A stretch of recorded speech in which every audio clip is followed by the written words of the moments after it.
Сәлем балақай, бүгін менің каналыма қош келдің. Бүгін біздер әліпби сабағынан 41-ші сабақ Д дыбысы мен әрпіне арналған тапсырмаларды бірге орындайтын боламыз. Қане оқулығымызды ашып қарайық. Алдымен суретке назар аударып, сұрақ қою арқылы сөйлемдер құрастырамыз. Қазір қандай сабақ болып жатыр? Қазір домбыра сабағы. Мұғалім не үйретті? Мұғалім оқушыларға күй үйретті. Оқушылар күйді тез үйреніп алды. 3 сөйлемнен тұратын мәтін құрастырдық. Осының ішінде барлық оқушылардың және мұғалімнің қолында не бар? Домбыра бар. Кәне, домбыра деген сөзді буынға бөліп көрейік. Домбыра 3 буыннан тұрады.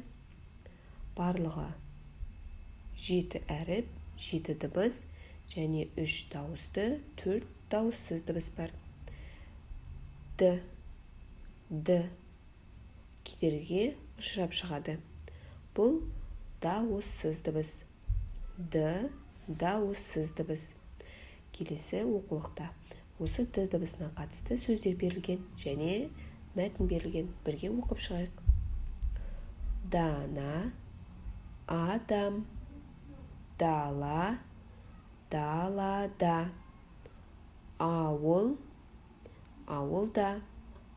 Келесі астында дана, адам деген мәтін берілген.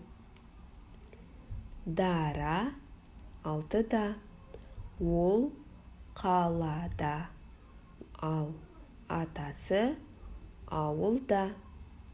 Дара ауылда демалады. Атасы дана адам. Бұл берілген мәтінді үйден оқып жаттық. Келесі астында буындар берілген. Осы буындар арқылы біздер сөздер құрастыруға жетпіз. Кәне бағыттаушқа қарайық.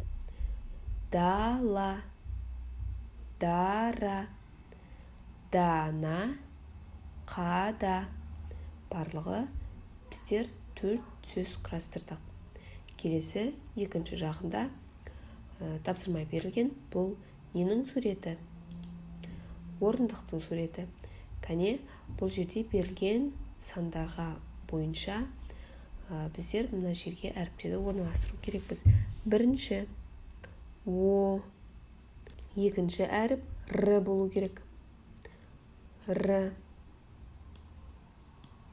Келесі үшінші әріп міне Ы. Төртінші әріп Н. Бесінші әріп Д.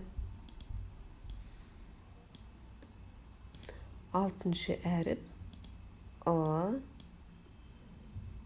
Жетінші әріп Қ.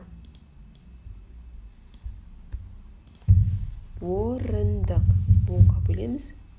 Орындық. 3 буыннан тұр. Барлығы 7 әріп, 3 дауысты, 4 дауыссыз дыбыс.